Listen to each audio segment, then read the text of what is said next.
Hello, everyone, and welcome to another episode of Heart Success Podcast. Today, we're going to do something a little different. We have a much bigger panel today.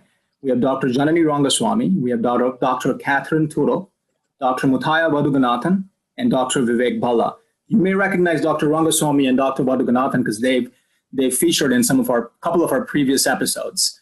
So what we're going to do today is we're going to discuss a recent publication in Circulation, really led by Dr. Rangaswami and all the co-authors here, a scientific statement from the American Heart Association on cardiorenal protection with the newer anti-diabetic agents in patients with diabetes and chronic kidney disease. Welcome, everyone, and I was hoping maybe each one of you could just tell us a little bit about you. Hello, everyone. It's good to be back on the podcast. Thanks, Mehak, for the invite. My name is Drs Rangaswami. I'm a nephrologist with an interest in the cardiorenal space. I run the cardiorenal medicine program at Einstein, and I'm also the vice chair for the Kidney Council of the American Heart Association, and it has been a very gratifying experience to work with these amazing co-authors and thought leaders on this scientific statement. So thanks for having me. Hi, everyone. I'm Vivek Valhalla. I'm a nephrologist at the Stanford University School of Medicine. And I'm really pleased to be here and be with my co-authors to be able to discuss this publication in this new emerging area in cardiorenal medicine.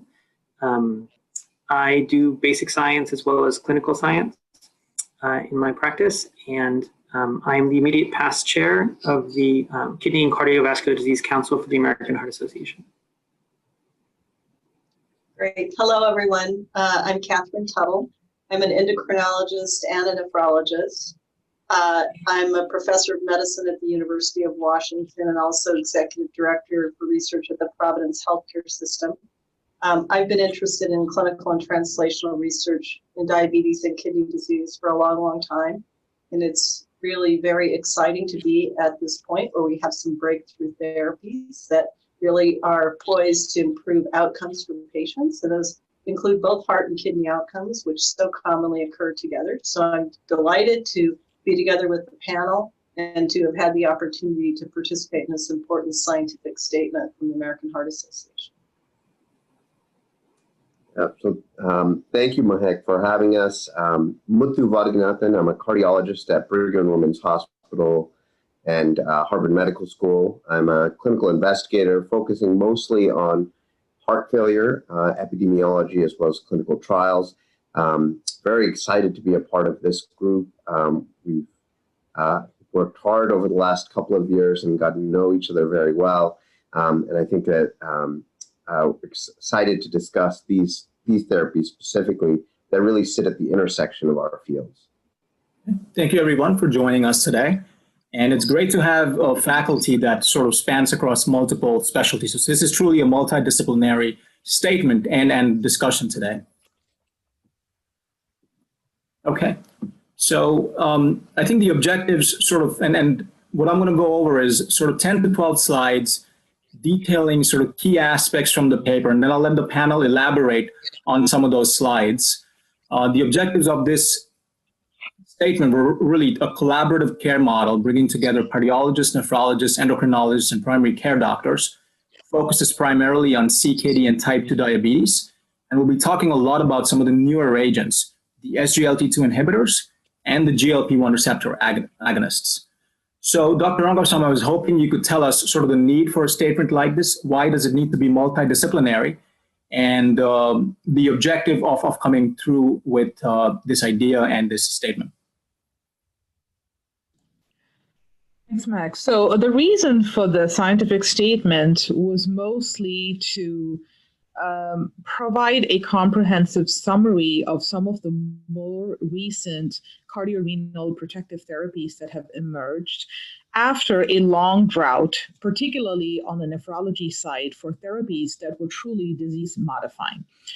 In the last couple of decades, the field of nephrology really was at somewhat of a standstill.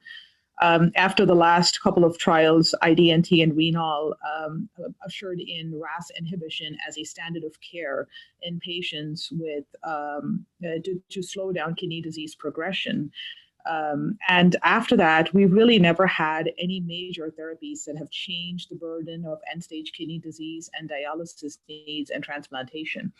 Similarly, when you also think about all the standard of care therapies that are implemented in our population of patients with kidney disease, including blood pressure control, glycemic target achievement, lipid therapies, and so forth, there still remained a large unmet need in terms of reducing adverse cardiovascular events as well as mortality.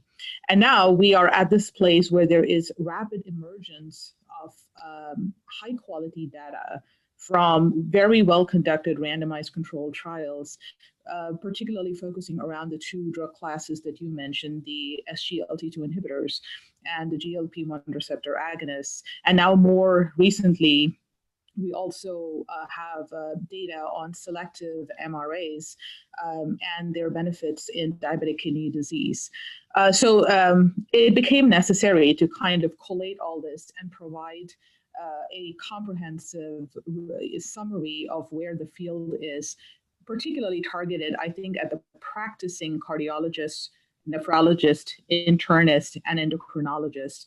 And this was felt to be one of the high yield areas, and this was supported by the American Heart Association, and that's how the statement happened. Okay, thank you. And, like you said, does this, now that we're learning more and more about these two drug classes, and, this is truly novel. I mean, I would let Dr. maybe Tuttle and Dr. Bhalla sort of walk us through how in the last 5 years, we have two new drug classes, all these trials. So it is relatively new to the field, and sort of how much have we progressed in these last 5 years?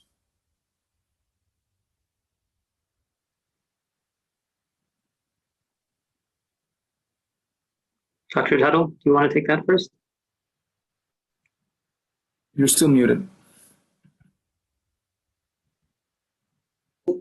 Unmuted. Yeah, I would be happy to. Yes, I remember very well when the IMPA-REG outcome results were presented at the American Society of Nephrology, and I think there was a collective breath stop because we really had never seen data like that, even in our very intentional trials of new agents. The effect, even though they were secondary outcomes, was a stunning reduction in risk of not only albuminuria and GFR decline, but true kidney disease outcomes in a population not selected for kidney disease risk. As you all know, these were cardiovascular outcome trials. And while we know that heart and kidney disease occur commonly, in clinical trials, we typically select participants for the risk we're trying to study to see the, if you will, the almost off-target effect, it seemed at the time of these agents was really stunning. But even in that early study, there was a major clue as to how these agents were working, or at least a major mechanism, which is reduction of glomerular hyperfiltration as we looked at the GFR trajectories. And then I suppose the rest has been history. Those data were basically recapitulated across the other CV outcome trials, the Canvas program and Declare, and then we had our first kidney trial report out, Credence, about 1.5 years ago. And I guess one thing I would also reflect on, having been in this field a long time, is we have never had a clinical trial stop before in the entire field of nephrology for overwhelming efficacy. We've stopped trials for safety or futility, but it was stopped early because the Data Safety Monitoring Board said it would be unethical to withhold therapy from the placebo group. This has never happened. It doesn't happen very often in any therapeutic area. And then, particularly after we saw the DAPA-CKD results, they reproduced almost the same hazards ratio of about 0.6, a 40% risk reduction for primary kidney disease outcomes. Again, stopped early for overwhelming efficacy, 2 in a row. And I think with DAPA-CKD, we extended the GFR down to 25, albuminuria down to 200. It looks like these agents are going to work across GFR and albuminuria strata. But the thing that really struck me about DAPA-CKD was the 30% reduction in all-cause mortality. So think about that for a minute, a trial that stops early. If you look across therapeutic areas, let's come up above water and look outside of cardiology, nephrology, diabetology. Find a treatment for any condition on top of the current standard of care that reduces death from all causes by nearly a third. And I'll also point out in nephrology, this drug is not yet approved, but if it becomes approved and it's on a fast track or a breakthrough therapy status, which is a fast track with the FDA, if that's in the label, that's the first kidney disease therapy that will ever have been approved to prevent death. And now I'm going to turn it over to my colleagues, but I'd like the cardiologists to comment on this, because I would submit that even in the entire history of the abundance of cardiology trials, other than beta blockers post-MI, how many therapies have been approved to prevent death? And that is the ultimate endpoint from any condition. So I'll stop there because I'm sure others have a lot to say as well. Thank you. Oh, I echo that as well. I note that this timeline is remarkably compressed, and I think it's a really a victory for science in which sponsors and investigators have rapidly pursued threads of initial kind of suggestions from those trials at the far left, and then pursued various avenues in both heart failure and chronic kidney disease. I recall adjacent therapeutic programs that have taken years longer. For instance, the MRAs and establishing the MRAs in heart failure. The first MRA trial was published in 1999 in the New England Journal. Then we had a post-MI trial in 2003. And then it took over a decade. In 2011 was a trial of milder symptoms or NYHA class 2 symptoms. And so that story unfolded over a remarkably long period of time. And so here we have this very accelerated, compressed therapeutic development in which clinicians now are also buying into the rapid, this rapid progress, and buying into that this is clearly a therapy that has multifaceted effects across the body. So I have a couple of comments about this, in addition to the ones I agree completely with my colleagues.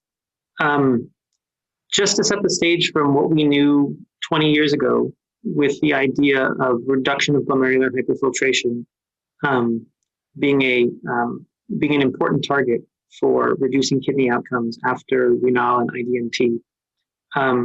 For many years, there was a drought, as Dr. Rangaswami said, and then there was a light of hope with bardoxolone methyl trials that came out in the late 2000s and early 2010s. And there was a lot of hope around the idea of going after an alternative or tangential effect on oxidative stress within the kidney. And the basic science world had mirrored that. And so when bardoxolone methyl had these unexplainable but positive outcomes, also sort of a side effect from another trial and then adapted in the kidney world, much like this. There was a lot of excitement around trying that. And then in the eventual phase 3 trial, that drug failed and was stopped early due to safety events. And that really halted progress in the diabetes field. I remember being at that report in 2012, and it was like going to a wake, because we knew that there was this very new therapy that was going to have a huge impact in our field, and it was stopped because of safety. And there were a lot of reasons for that, but that sort of preceded this tsunami of clinical trials that have really come out in the last couple of years. I also think that this is a testament to basic science and NIH-funded basic science, as well as collaborations with industry. So if you go back to the late 80s and early 90s when sodium glucose co-transporter was actually cloned, and Ernest Wright would have worked in this field for a generation without too many other partners. Nobody else was focused on SGLT as a therapeutic area. And so he worked on the physiology of this, and at some point somebody decided that this was going to be a good medicine for diabetes, And it really took the pharmaceutical industry to be able to take a non-selective SGLT1 and 2 inhibitor and be able to turn it into a selective SGLT2 inhibitor, which was then adopted by a number of companies that then all in parallel started these clinical trials. And then one after the other have shown a very similar benefit or a class effect. So I think it speaks to a lot of things, but I also think it speaks to the basic triumph of going from a basic finding that was predicted before all these clinical trials, that was shown in these clinical trials, but then also the pharmaceutical industry, I think, really got on board with the idea of targeting SGLT2, and that's why so many of these trials have come out in tandem. And as you can see, there's a lot of upcoming data too. So we have 4 more years of a lot of big trials coming along. So I was going to start with the SGLT2 inhibitors. The slide that I have here sort of summarizes the baseline characteristics and patient characteristics within these cardiovascular outcome trials for SGLT2 inhibitors that focus primarily on cardiovascular and renal outcomes. And I was hoping maybe Dr. Rangaswami, you could just briefly tell us sort of what kind of patients that we've studied in these multiple sort of randomized studies over the last few years with thousands of patients. Sure. So as you can see, all these are large randomized controlled trials. There are some notable differences. For example, in EMPEROR outcome, almost 100% of patients had established cardiovascular disease. That number was about half in Credence. And interestingly, if you compare event rates in those trials, they're almost similar. And I think this is the first and important message to take home as a cardiorenal physician, which is, as we well know, but sometimes don't appreciate as much, CKD is an independent risk factor for cardiovascular disease. There are also differences in some of the newer trials, and Muthu is more of an expert in this than I do. When you try to compare the 2 sister heart failure trials, DAPA heart failure with EMPEROR reduced, wherein I think as a nephrologist, one of the things that really struck me was how bold the enrollment was in EMPEROR reduced. In fact, if you take all the SGLT2 trials, and all the data that we have seen in 2020, as a nephrologist, even though DAPA CKD was something that the community was so happy about, if I think about what it actually takes to enroll people with the sickness level at baseline, I think EMPEROR reduced was an example of really taking a particularly vulnerable population and pushing enrollment GFR even as low as 20. And as Kathy just mentioned, in DAPA CKD in Credence, the GFR, the lower limit for inclusion was 30, which went down further to 25 with DAPA CKD and all the way down to 20 with EMPEROR reduced. And I think this is a very welcome trend, which is very different from what Glenn Chertow, another major thought leader from Stanford, called aptly renalism back in the early 2000s, where patients with kidney disease were routinely excluded from cardiovascular trials. Therapies that were proven to be of benefit in the larger general population were particularly not used or underutilized in patients with kidney disease, either for the fear of causing harm or for the perception of utility. And to then go from that end to recruiting EMPEROR reduced, that's a lot of progress, and it's a huge shift in culture. So I think table 1, like Vivek just pointed out, this is a reflection of so many different communities coming together. I think there's also been a full cultural shift in appreciating what it takes to take some of these people with GFRs of 25 with a mean EF less than 30% as the typical patient in EMPEROR reduced would have never been included in clinical trials, even as recently as a few years ago. I don't know, Muthu, I would be curious to hear what your thoughts are, but I was very impressed, especially with how the heart failure community has embraced that very sick cardiorenal patient category. Absolutely, and fully concur. I think that it is hard to keep slides and publications up to date with the rapid progress, and we have now 10 randomized clinical trials that have spanned the spectrum of SGLT2 inhibitors in these disease entities. 4 in patients with type 2 diabetes with either established cardiovascular disease or multiple risk factors. We have now 3 in patients who have established heart failure. 2 of those were fully populations of heart failure with reduced ejection fraction. We have a most recent one, soloist worsening heart failure, that enrolled patients who are hospitalized for heart failure and randomized either pre-discharge or shortly after discharge. Those patients all had diabetes, but and while the trial stopped early, showed remarkable benefits, even in the about 1,100 patients who were randomized. And then we have 3 trials of chronic kidney disease. So I think we've,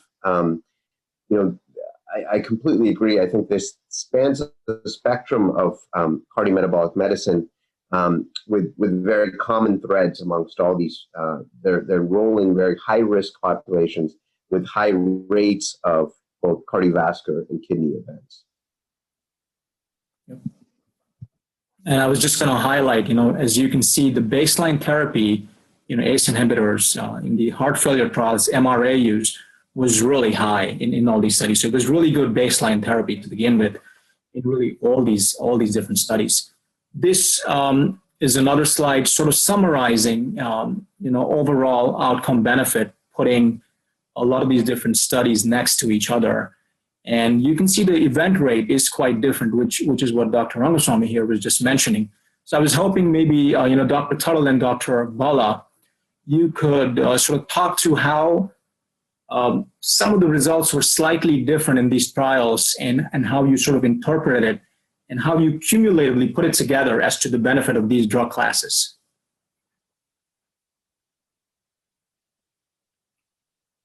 Well, sure, I'd be happy to take that. I think what you're seeing here, and I think it's a very nice visual, as we've been discussing, depending on the outcome of interest and the population study, there were various differences in event rate, but the direction of effect is similar across disease severity strata.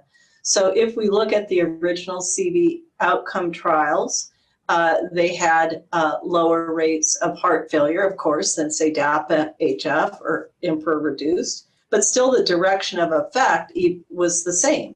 And I think now we know similarly for kidney disease, is the original trials were almost primary prevention trials, but now in patients with advanced CKD, we see the same direction of effect. It's very consistent. And in post hoc analyses, for example, of Credence that was just published 2 weeks ago, there were actually 174 patients who got into the trial with a GFR less than 30.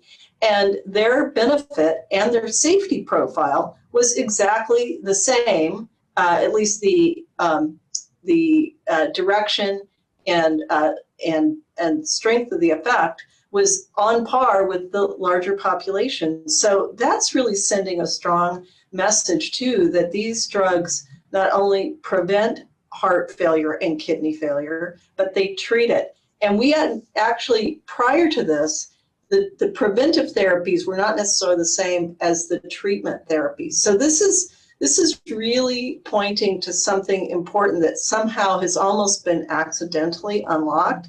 And as a segue to Dr. Bhalla, I will just say that I fully support his comments about the importance of the science to drive the clinical translation.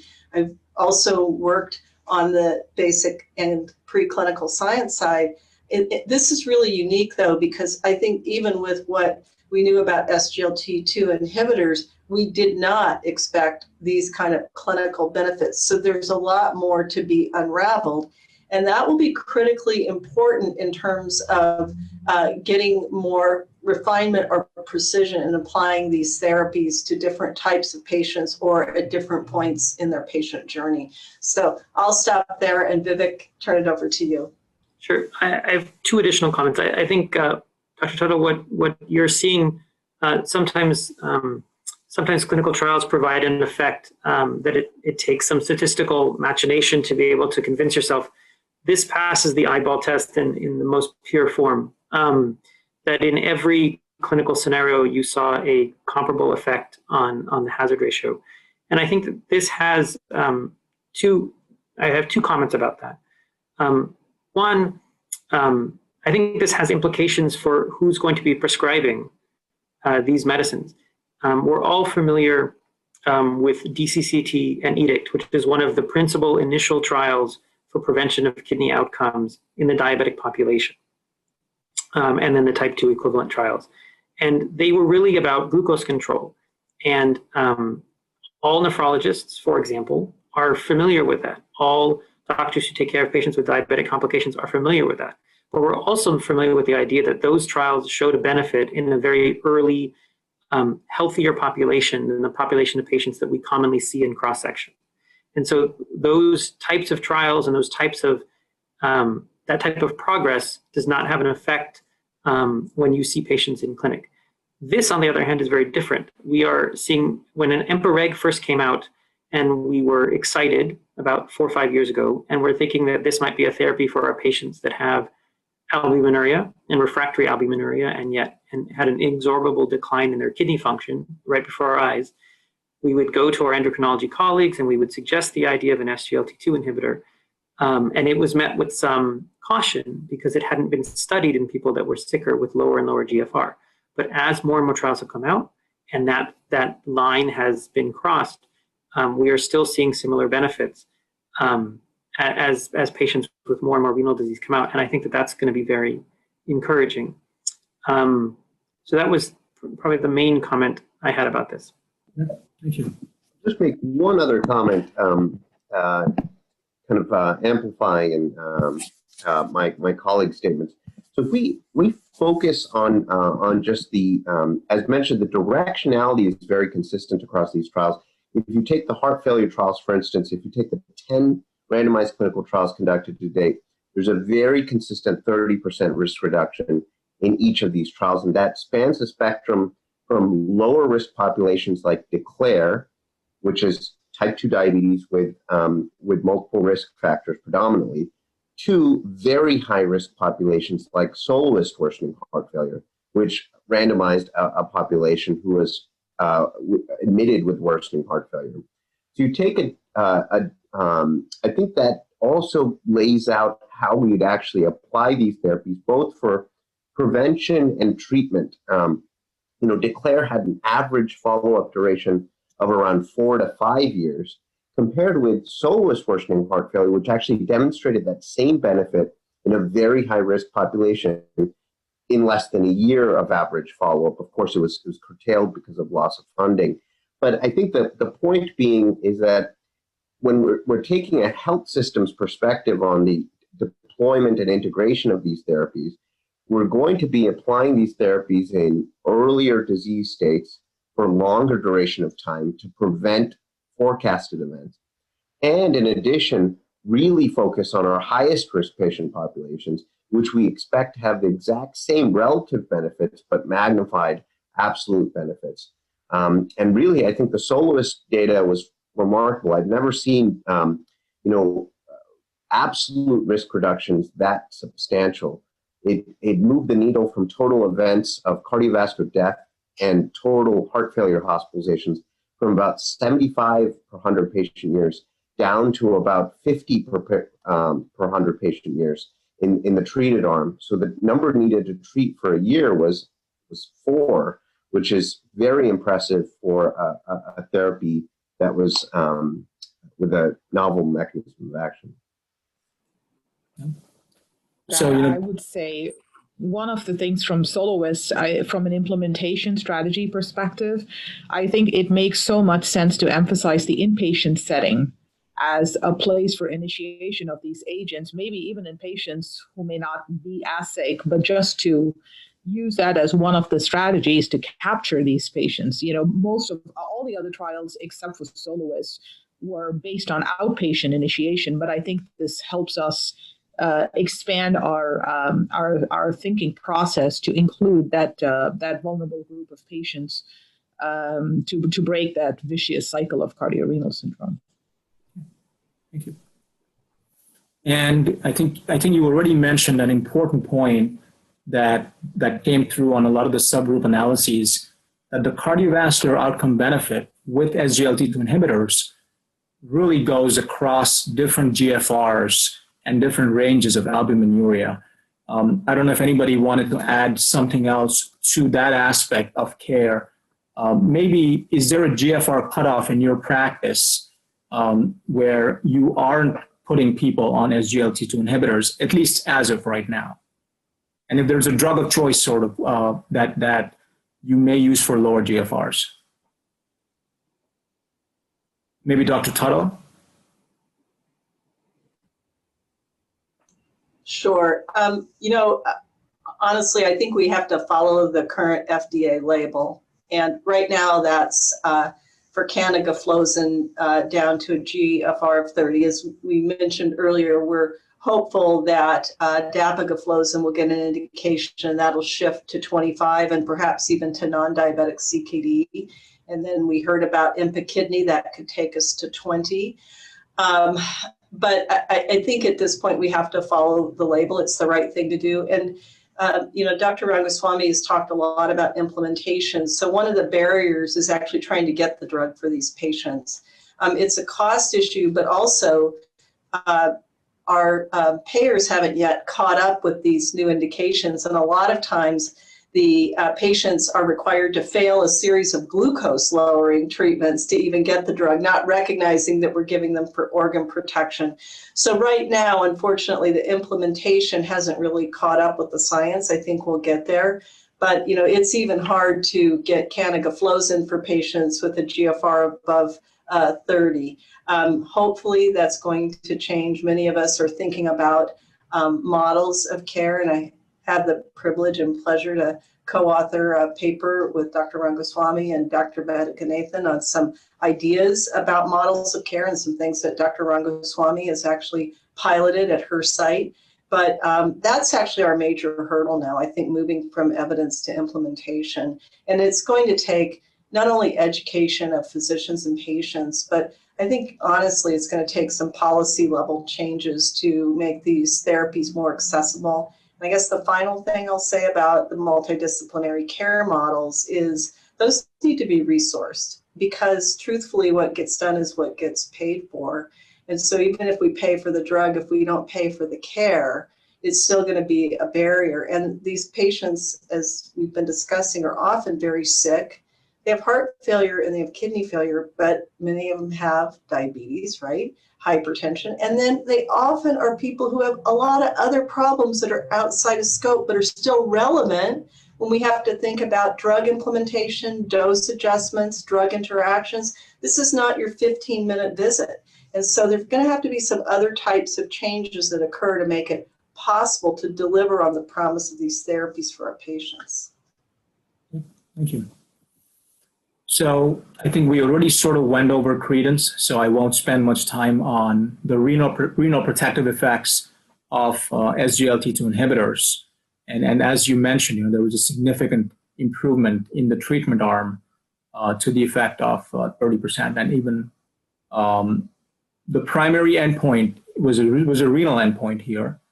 And as you can see, the primary endpoint was end-stage renal disease or doubling of serum creatinine, or renal or cardiovascular death, and the hazard ratio is 0.7, p-values, looks like with 4 zeros before the 1. So very positive trial favoring canagliflozin use among patients with type 2 diabetes and nephropathy.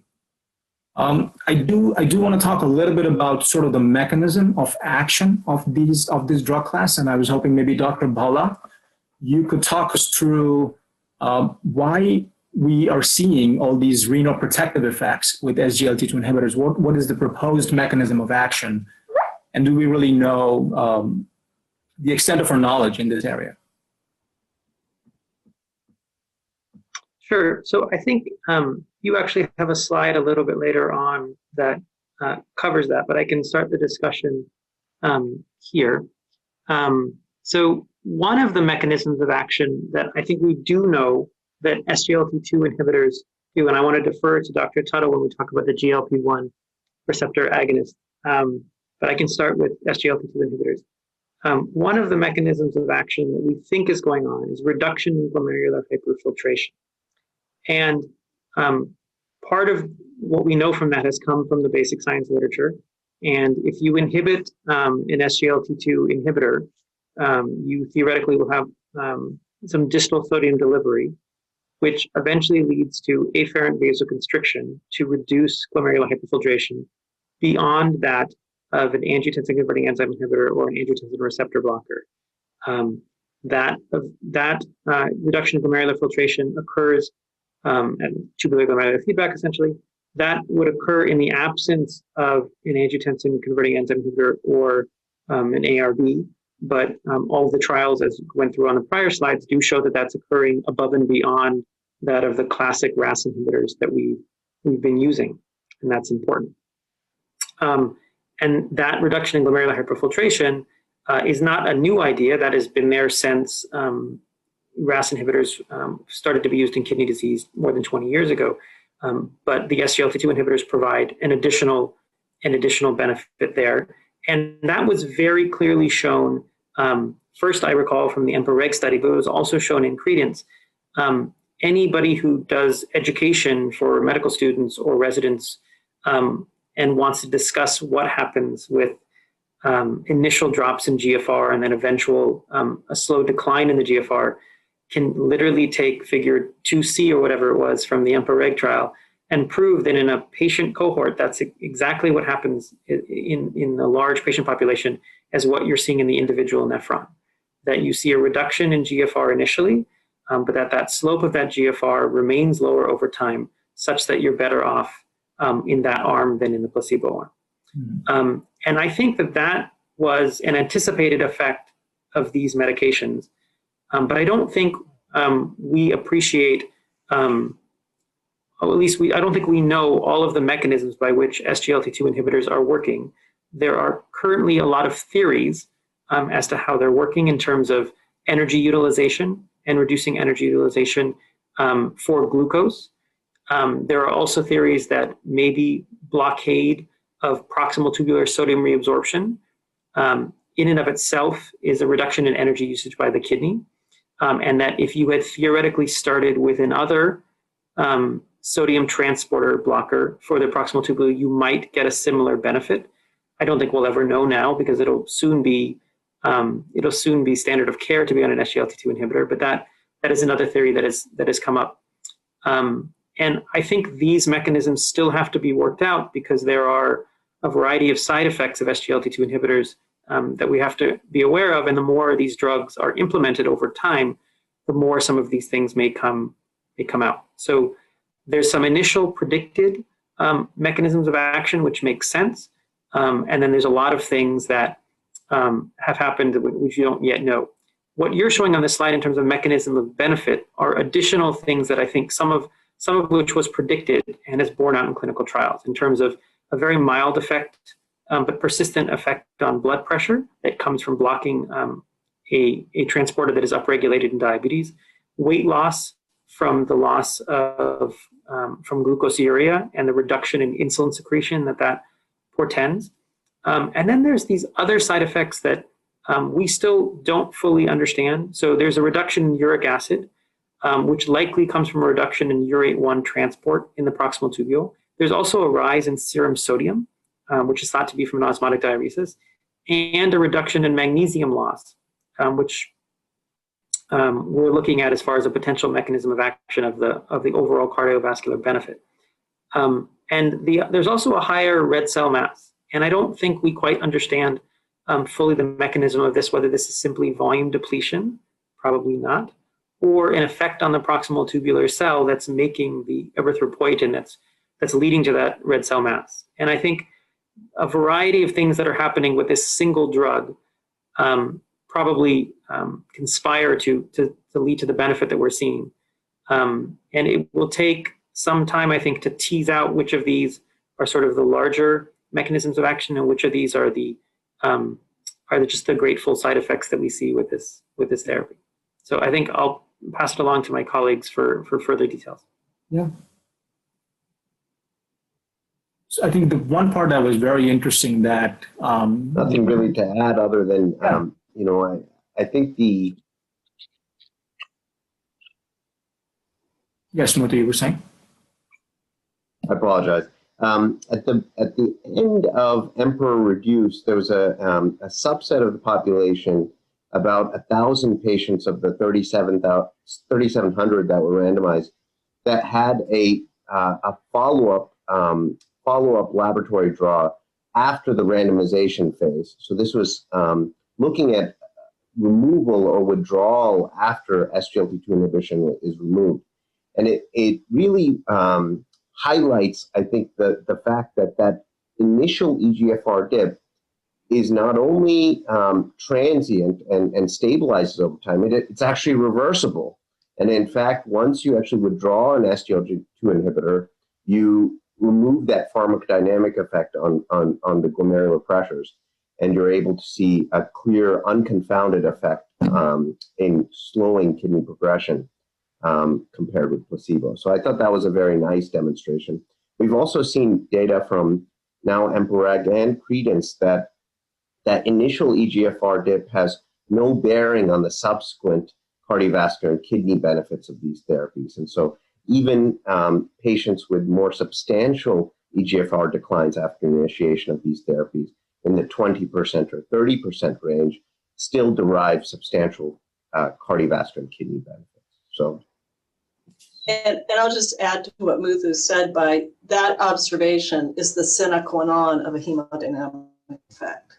It reverses with removing the agent. So it's important to work out the other effects, but we know that this is a major effect, and it's really been beautifully demonstrated on the clinical side and lines up exactly with what we would expect based on the underlying biological mechanism. The one thing I would add to that is the misconception that is still highly prevalent on calling this reversible and benign change in glomerular tension AKI. And one of the problems that results in the reflexive de-escalation of therapies, and this is not unique to SGLT2 inhibitors, this is very true with the use of renin-angiotensin system inhibitors, especially in the hospitalized patient and certainly also in the outpatient setting, where these minute fluctuations that are seen in the context of appropriate decongestion in the setting of acute heart failure, appropriate use of RAS inhibitors, and now the addition of SGLT2 inhibitors on top of these standard of care therapies. I think it's really important to educate the cardiology, the internal medicine community, and the nephrology community about that this doesn't portray harm. These are actually the intended therapeutic benefits that are accrued with the use of these agents. And to that end, I think one of the points we also make in the statement is there may be some utility, although this has not been tested rigorously, to the use of biomarkers of tubular injury to separate out benign changes in markers of glomerular filtration from these creatinine changes that may portray true kidney injury. So it certainly is not something that is used commonly in practice, but it is something to think about as we really try to implement these strategies aggressively. Yep. Thank you. That was actually very comprehensive and covered a lot of different aspects. I think we'll come to the ketones in the end if we have some time, because I think there's an interesting hypothesis, sort of an advanced heart failure, that I'd like to get Muthu's thoughts on. So I think that brings us to the timely question, the adverse events. To really summarize, I think the big two that concerned me personally when I was sort of introduced to this drug and how I describe the side effects of this drug to my patients when I prescribe it. I think diabetic ketoacidosis counseling is something that becomes important in when I start a patient on this, and the risk for sort of mycotic genital infections, particularly among women, that comes through. So maybe Dr. Rangaswami, you could sort of tell us how you go over the adverse effect profile when you prescribe this drug to your patients. And then maybe the rest of the panel could comment on how they counsel against preventing some of these side effects, particularly when they're prescribing it to their patients. And I think we'll benefit greatly from what you guys, from your experience. Sure, and I would love to hear my colleagues' thoughts too, because I think all of us have slightly different strategies when we try to explain these risk-benefit ratios. It is not uncommon for patients, this is not going to be the first drug where patients read the back of the label and come to you with a million questions or see something on TV, and especially when there's also collateral therapeutic inertia from other specialists where it isn't being pushed hard enough. That prescription rates come to a standstill in appropriate targeted patients. All the adverse effects that are listed here are real. They are fully explained, at least to a large extent, explained by some of the mechanisms of the action that Vivek just talked about. I think a lot of the risk of genital infections and urinary tract infections can be prevented with open counseling about genital hygiene. There was actually a poster that was presented, I believe, at the ADA, and Kathy, you can correct me if I'm wrong, where a simple, intervention at, teaching patients appropriate hygiene in the context of use of these agents was significantly able to reduce the risk of recurrent UTIs. I think it is really important to let patients know that it is important for them to be able to recognize signs of developing cellulitis or Fournier's gangrene, which I think would be a devastating complication. And I think a lot of it is just because of personal embarrassment, just because of the nature of that side effect, that patients are sometimes reluctant to share early symptoms with their clinicians. And I think having an honest discussion up front about the importance of letting them alert you when these things happen can really go a long way. Most of these infections tend to be uncomplicated. They tend to be easy to treat. In terms of risks for volume depletion, which comes up especially if using in older patients or in frail patients, there has to be a protocol, and I actually have a handout that I give to patients describing what to do on sick days. And I think this has been a model that has also been encouraged by the think tank at KDIGO and several other leadership organizations, the ADA too, to counsel patients what to do when they have GI symptoms, they have poor PO intake, they're NPO for a procedure, they're undergoing the stress of a surgery. So a lot of these can be prevented with thinking ahead and giving them appropriate education on what to anticipate. There have been pooled analyses of looking at the overall risk of UTIs, of Fournier's gangrene, and overall, while there are these definite side effects, when you look at it as a whole, the overall risk is not significantly elevated. And I think sometimes sharing that information is also helpful. This was also confirmed in two large database claims-based analyses, specifically for UTIs. And I would love to hear Muthu and Kathy's thoughts on the whole question about the amputation, which can be very scary to patients.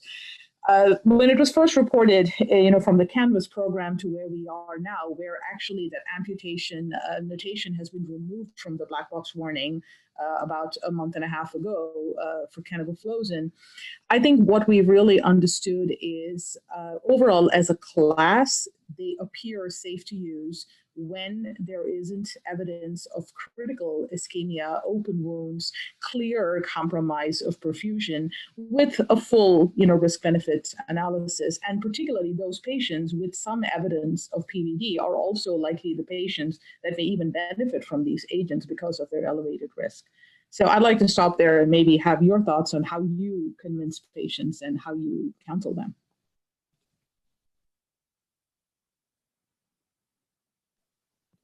I thought that was beautifully done, and not much to add in terms of the comprehensive overview of the safety profile. I think the amputation risk, I will say that, to some degree, it's that's one of the issues that I've no longer actually specifically counsel on. I think that we have now 9 other randomized clinical trials that haven't identified that signal. The FDA has taken the totality of evidence and removed the black box warning. I think if patients come to me and ask me about it, I share that.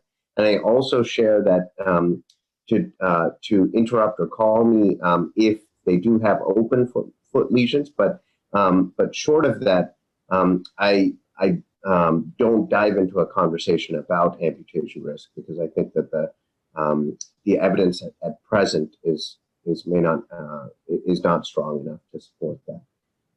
I think from some specific aspects related to heart failure care, I think volume is central to that, especially with high use of diuretics. In general, I think the thinking has slowly evolved that likely anticipatory upfront changes in diuretics aren't required, and that we can make changes in follow-up. And so, but that does require some anticipatory conversation about close monitoring of congestive symptoms, weights, etc. I think the sick day rules are paramount, as well as interruption ahead of any planned procedure or surgery to lower risks of DKA. And that especially goes for as we kind of promote inpatient use, which I agree is an important site of care. I think we will see that is going to be an important site that we see DKA as well. And so that will be important to kind of introduce amongst hospital-based clinicians. Thank you. The only small thing that I would add with regard to the amputation risk is that patients with particularly advanced CKD are at higher risk for amputations to begin with. So in the Credence trial, when the report from Canvas came out, we initiated a foot care program, which was very simple and analogous to the hygienic issues that Dr. Rangaswami talked about, which is simply to advise patients for daily foot inspection before they put their socks on. Now, not everybody can see their feet, so if they have a household member or a partner who can look at their feet, that's a good idea. And then as a routine practice in clinic, simply asking them to take their shoes and socks off and just take a look at their feet, because especially people with diabetes often have a severe neuropathy, especially if they have advanced CKD, and they just don't know if their foot is injured. So we don't know if it was the foot care that mitigated the risk in Credence, or whether it's just was a random occurrence in Canvas. But that said, I think it's just a reminder that good foot care is part of good patient care, and it's really very simple. Look at the feet and ask your patients and their families to look at their feet. Thank you. I have a little smart phrase in Epic. Maybe if you guys have any resources, you could email it to me, and maybe I'll put it out when we release the episodes, sort of combine everything together for our listeners and viewers if they want to use that in their practice. So moving on, I think, to the next slide that we have. I think we spend a little bit of time. Hey, I just had one extra comment here. Of course.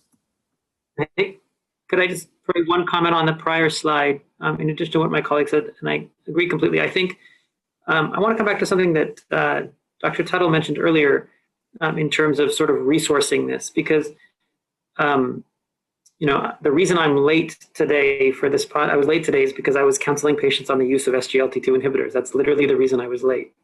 And it takes some time. If you're being honest with patients about, genital infections, that raises some eyebrows when you talk to patients about it, because it's a very acute effect, and you're playing the long game with these medications. And so it's something that we definitely bring up to patients before we prescribe it.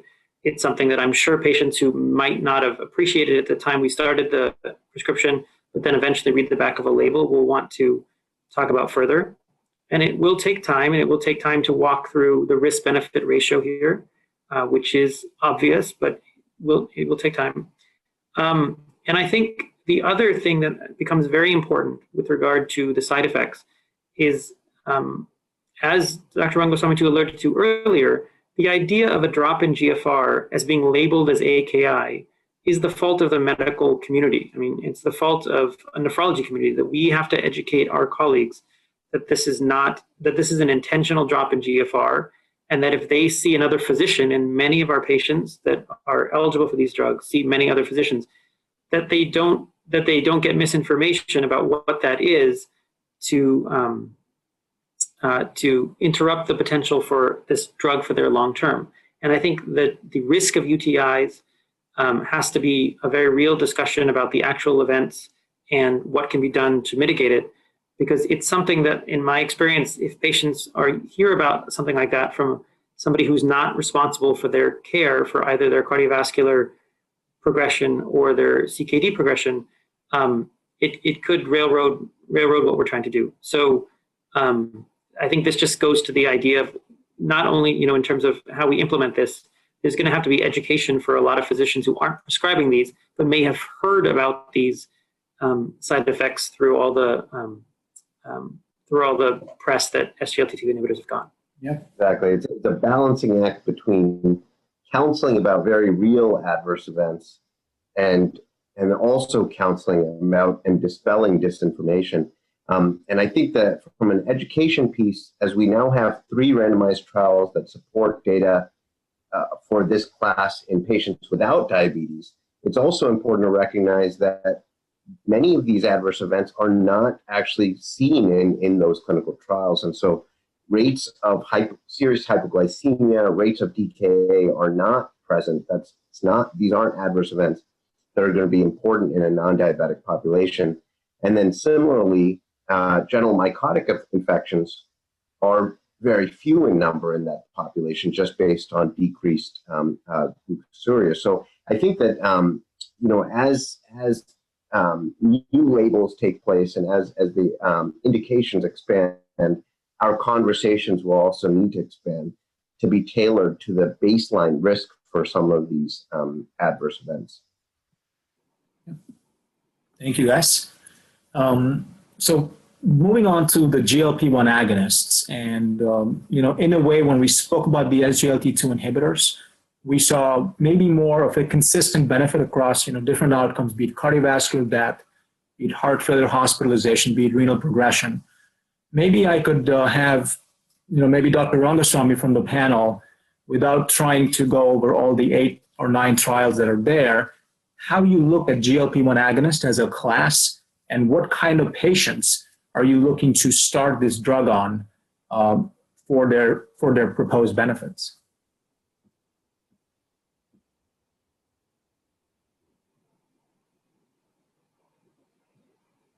Did you hear me, Dr. Rangaswami? Sorry, I thought you were addressing one of the others.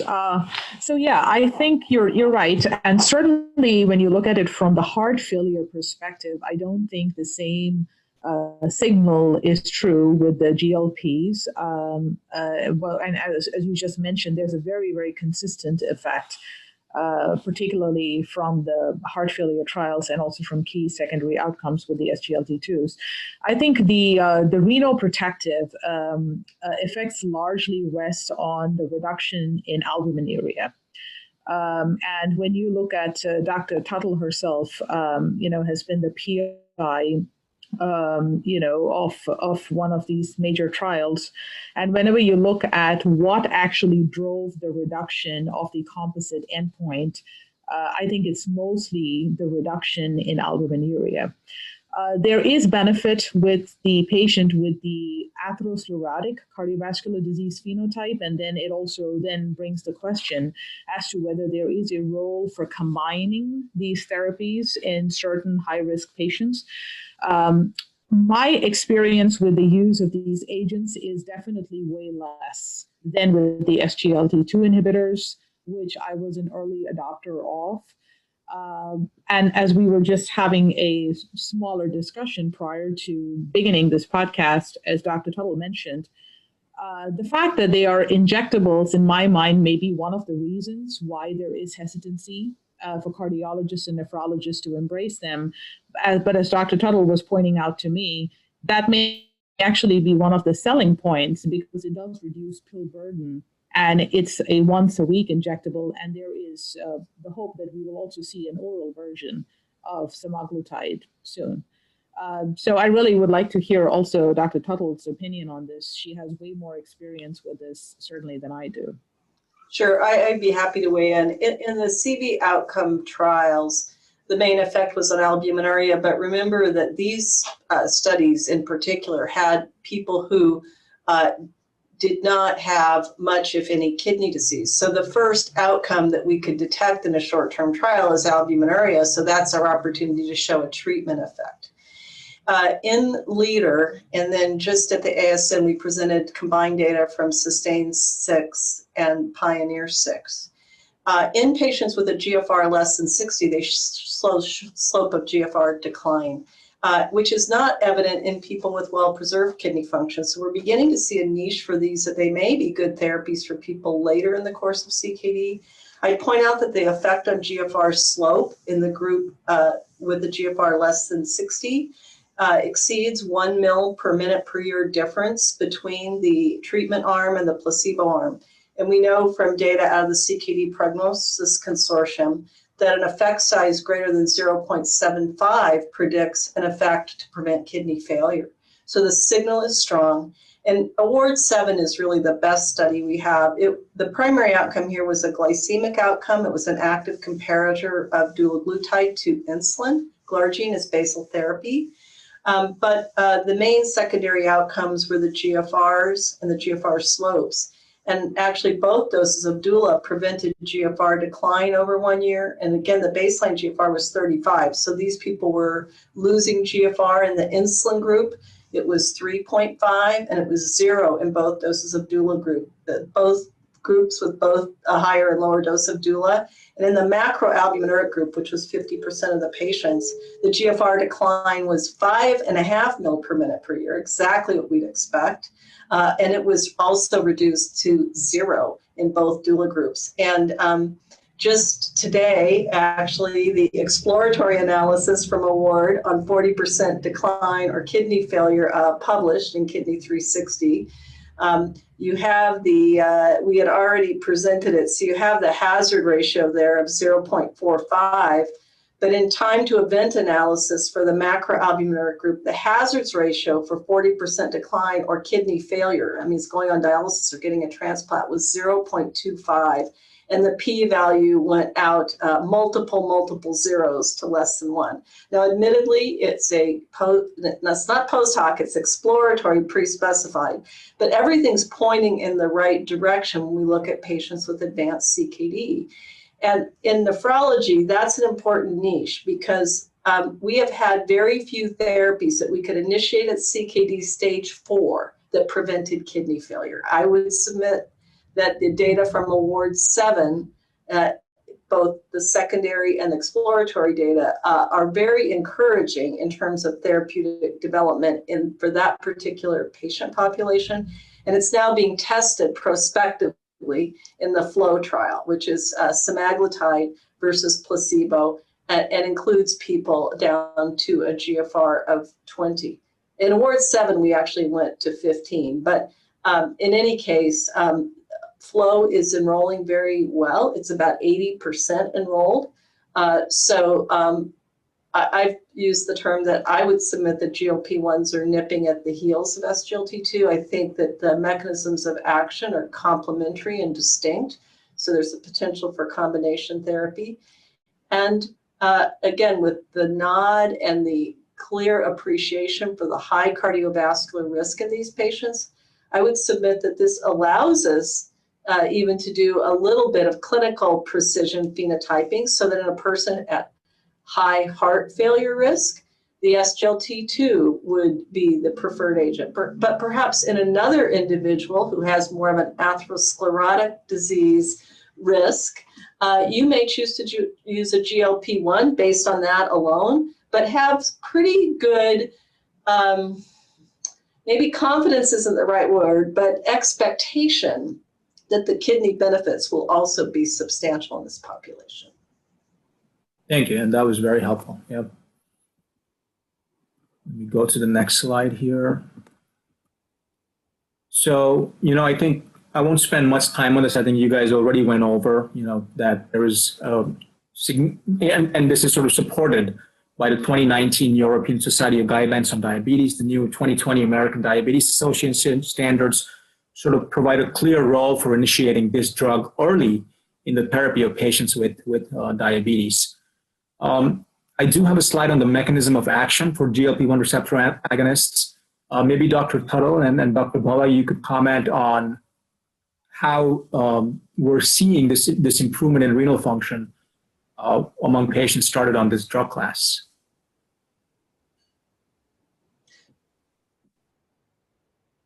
Sure. And this is another situation where the original results out of the CV outcome trials were somewhat of a surprise, so that we're in a sense retrofitting the science to try to understand the mechanism. But that said, while the main focus of drug development for GLP-1 receptor agonists focused on pancreatic effects to promote insulin secretion and suppress glucagon secretion, there are GLP-1 receptors present in the kidney, most predominantly in the endothelium, but also, at least depending on the laboratory, they are variably detected in the proximal tubule. And when I should also add that it's not just in intrinsic kidney cells, particularly in the diabetic kidney.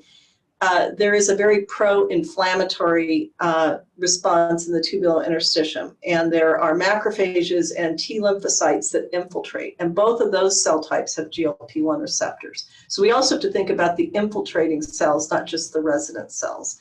And when the GLP-1 receptor is activated by a GLP-1 receptor agonist, what we do know from preclinical models is exactly what's illustrated in this figure, is that cyclic AMP is generated, which activates protein kinase A, which has both effects to decrease oxidative stress and downstream inflammation, but also blocks the sodium hydrogen exchanger, which is why the location of the proximal tubule is actually plausible, because with these agents, we see a natriuresis, but from an entirely different mechanism compared to the SGLT2 inhibitors. So the natriuresis may be part of the reason that we see a small blood pressure reduction.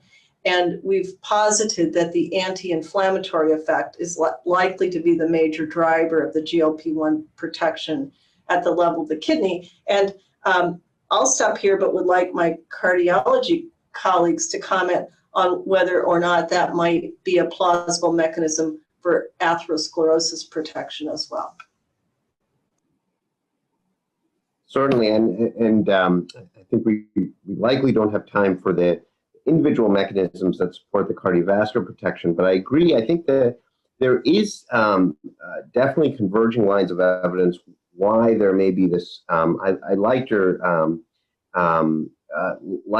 kind of proposed pathway of more precision towards patients with more atherosclerotic burden, and we do see patients that tend to be either go down one pathway or another and have recurrent cardiovascular events or recurrent MI, and this therapy may actually be better suited for that profile. Even if you look at the timing of separation of Kaplan-Meier curves, they do occur slightly later in terms of major adverse cardiovascular events. In leader, for instance, probably with the most substantial benefits, you see after a year, and that may support also slowing of atherosclerosis as a mechanism of action. So I agree. I think it would be it's very intriguing to think that similar mechanisms, including on infiltrating cells in addition to resident cells, may be taking place in multiple organ types. I have a question, Muthu. Are you aware of any studies that have looked at any imaging of the coronaries or any plaque burden on GLPs, and any guidance in terms of what you just said as a plausible pathway? Yeah, it's a great question. So there are now coronary CT studies underway. They haven't yet reported. The challenge with mechanistic studies with atherosclerosis is that they do take time to, unlike heart failure mechanistic studies, which we can do on a very short period of time and get quick answers in terms of hemodynamic effects as well as LV remodeling. These coronary plaque, especially in lower risk populations, take time to accrue. And so we've seen very similar, for instance, Dr. Budoff is actually the PI of one of those trials. He just presented data for icosapent evaluating that on coronary CT, and the very parallel trial looking at GLP-1 receptor agonists. So I think we'll learn more. His particular trial is looking at subcutaneous semaglutide. Thank you. Very intriguing. So I think, I know we ran over a little bit. I'll spend maybe the last 5 minutes going over some very critical questions and really the question at hand. I know Dr. Rangaswami, last time we spoke, you told me you have a cardiometabolic clinic at Einstein that sort of brings everybody together in the same place to execute a multidisciplinary clinic. And sort of, I wanted to get the panel's opinion on how do you get everybody to come to the same page, which is primary care doctor, internal medicine doctors, nephrologists, cardiologists, and endocrinologists to move forward in expanding use of this drug in the community. So yeah, I can certainly share some of the practical challenges with that. It sounds great in theory, and it's very hard to implement for a lot of reasons. And I think it's important to understand what the local challenges are, because they're going to be very different from health system to health system. It's based on where a patient may live. It's based on the density of access to certain specialists. Muthu and his group have reported very nicely on the ratios of specialists to patients, incident type 2 diabetes, and they're so all over the place. They can go from 50:1 to 2000:1. And that itself creates barriers to access. There are patients that are underinsured or uninsured. There are also studies that have shown that Black patients with actually higher cardiorenal disease burden, and underinsured patients are less likely to be interfaced with these agents. So I think it's important to take stock of what the local milieu is. And that dictates to a large extent how this kind of an integrated model should even be constructed. Now, the ideal, when you tell somebody, it's a great idea to have a cardiorenal metabolic clinic, everybody visualizes this nice, state-of-the-art center where the patient shows up and they, breeze through all their different specialists, go home with a nice integrated plan in place, and all their prescriptions are taken care of. It is really hard to construct this for many reasons. It is hard to get approval to justify the financials, to have a dedicated space, to bring a patient, coordinate different specialists. Under current billing practices, you may actually end up losing money rather than even breaking even, or what the hospital hopes you would do, which is generating income. There will be the acute need for either an advanced practitioner or some kind of care coordinator or navigator to ensure that all the gaps are filled, following up on a patient, monitoring for adverse events, refilling prescriptions, prior authorizations. This is what actually takes a bulk of the time. So while this looks great in theory, it's very hard to implement. And we realized this the hard way after a year or two of struggling with this. What are more easily implementable models are, one, to have a cardiorenal metabolic committee. The committee itself, represents different viewpoints from cardiology, heart failure, endocrinology, the internist, nephrology, specialty pharmacy, dietitians, etc.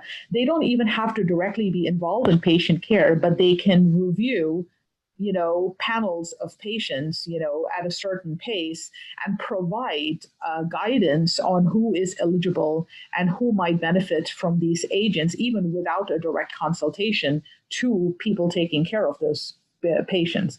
This was actually recently shown in one of our collaborators' cardiorenal care models in Liverpool in the United Kingdom, where they had this kind of an interdisciplinary committee that was helping oversee assessment, risk stratification, and recommendations just based on chart review and interdisciplinary discussion without actually going through the logistics of actually bringing a patient to see those people. So that's definitely one tangible option, something we've started doing. The other one, which I'm a huge fan of, is inpatient implementation. I really think if one of these agents is introduced in the inpatient setting, the likelihood that it will first be continued into the outpatient setting is high. because people may have some inertia with starting these agents, but once it starts, they tend to continue them. And that's just the way physicians and clinicians practice. And I think, especially in heart failure, it is a great opportunity, especially in those with reduced ejection fraction, to try to optimally titrate, not just introduce SGLT2 inhibitors, but ensure they're going on appropriate doses of their other GDMT agents. And I think it's an opportunity that we miss way too often. So right now, we're actually focusing more on the committee and also on inpatient initiation, to be honest. And I'd love to hear the perspectives of our other experts to see how they are working around some of these barriers that I just talked about.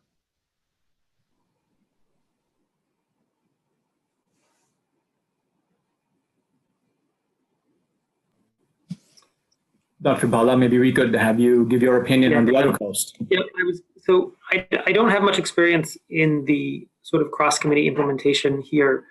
I would say, just from my own anecdotal experience with the use of SGLT2 inhibitors, as well as my experience in doing multidisciplinary collaborations at an institution like ours, is I completely agree that it's much easier said than done. And I think that some of the pain points with regard to starting these medications is, I think, where we should focus our resources the most. And I think one of those, and at least initially, will be with specialty pharmacy. I could see it at an institution where you have essentially 4 different types of providers, almost who are aware of these drugs, essentially going to be competing for who starts it.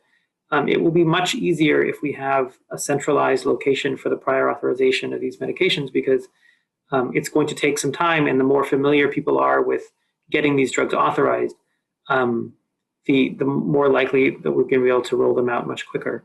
I also think the patient counseling part would also benefit from sort of a group-based counseling, and that could be in the simple form of smart phrases, but that also there might be ways to help implement that across specialties that really help us save time in clinic, because, as mentioned earlier, the side effects of these drugs take a long time to go through, and we're in it for the long game, and getting patients on board with that is important. So I would say those 2 areas are, I think, areas that are going to be fruitful, at least initially, as we try to roll these drugs out. And one last thing I'd like to say is I'm looking forward to this. It's not often, there's a cardiologist on the line here, and I'm married to one, but it's not often that nephrology and cardiology are aligned in a goal, right? I mean, for years, we're working with cardiologists, and one of the primary therapies for heart failure is antagonistic to the kidneys. And so to be aligned with cardiologists for the same goal is just something I'm looking forward to. I'll leave it at that. That's remarkable. I think, I will echo Janani's initial comments that the high-level barriers, logistical barriers, sometimes are we on the ground level, clinicians aren't aware of or may not pay attention to. Inpatient formularies are something that I think still, like many, do not have SGLT2 inhibitors, or not all SGLT2 inhibitors on formulary. And so as labels actually evolve, I think it'll be important that inpatient formularies also follow suit, especially for the indications where you think you're going to be starting these therapies for during kind of acute hospitalizations like heart failure. We just got, even though dapagliflozin was approved in May by the FDA, we only got the drug on our inpatient formulary this last month. And so it took a long time, even with other focused implementation efforts. People just couldn't logistically start the drug. The other is that local counties vary drastically with respect to the preferred therapy, local therapy, and for most of our large insurers in the United States. And so that is something to just be aware of locally. And practically, I tend to lean towards the SGLT2 inhibitor when labels are, for instance, for type 2 diabetes. I tend to lean towards therapies that are generally going to be with greater coverage. And so, geographically, that varies dramatically, and I think it's good to know what your local coverage schemes look like. And then the last is something that, we had mentioned this recent viewpoint that we talk about some of the multi-level initiatives that are needed to promote these therapies. And in part, I think there needs to be incentives that align clinicians. I think, Dr. Bhalla, I think, is probably a unique clinician that looks forward to initiating and continuing care. And I think that ultimately clinicians also respond to incentives. And at a policy level, a lot of our incentives aren't favoring the extra time that it takes for counseling and promoting use. If you take, for instance, Medicare Advantage, Medicare Advantage has several incentives built in to promote chronic care, such as diabetes and heart failure. But the incentives were built and designed based on a decade ago evidence base. So it's promoting issues like eye exams, glycemic control, foot care, which is very appropriate, but hasn't caught up to the more recent evidence base that we have true organ protection risk lowering. And so if you compare, for instance, a Medicare Advantage population to the overall Medicare fee-for-service population, they have markedly lower rates of use of SGLT2 inhibitors and GLP-1 receptor agonists. So the incentives clearly do drive how clinicians ultimately will behave in practice. Yeah, thank you. Those are great points. So I know you guys have been very generous with your time. I do have a lot of questions. I won't go over them. What I probably will do is maybe I'll put some of these over on Twitter, and I'll let most of you guys sort of answer them on Twitter. Makes it easier that way. Thank you so much for your time, everybody. Any last words, any concluding statements? Floor is yours. Well, thank you so much for doing this and for having such a variety of different experts and specialists come together. I think this is the model we hope to recapitulate in clinical practice. It's one thing to have us talk about the right thing to do, and it's one thing for us to assemble and actually do the right thing. And like Dr. Tuttle likes to say, the SGLT2 inhibitors in particular, they are the gift that keep giving, and it's about time we actually showed some of that translate into outcomes outside of clinical trials. And as Vivek is also very fond of pointing out, after this drought for 2 decades, we have this plethora of therapies now in kidney disease, and it is poised to have a very transformative effect. And I really think this couldn't be a better time, for us to be in this space, helping our patients. And a big thank you to all my, awesome co-authors for their help with this scientific statement. It was one of the best collaborations, I've ever worked in, and thanks to everybody. Thank you, Mehak, and thank you, Janani. Thank you. Thank you for bringing us over. This was a terrific discussion. Yes, thank you very much. And much more to come. Much more to come. Thank you so much, everybody, and thank you for your time. Thank you. Thanks. Bye. If you enjoyed the episode, don't forget to like, subscribe, and give us a high rating, as it helps other listeners find us. You can leave a suggestion for topics, critiques, things you think we can do better. You can email us at heartsuccessteam@gmail.com. You can actually find us on our website at www.heartsuccess.info. Our website now also provides links to all the podcast providers where you can listen to this episode. You can find us on our Facebook page at Heart Success Team, or you can always reach me on Twitter at Cardiorenal.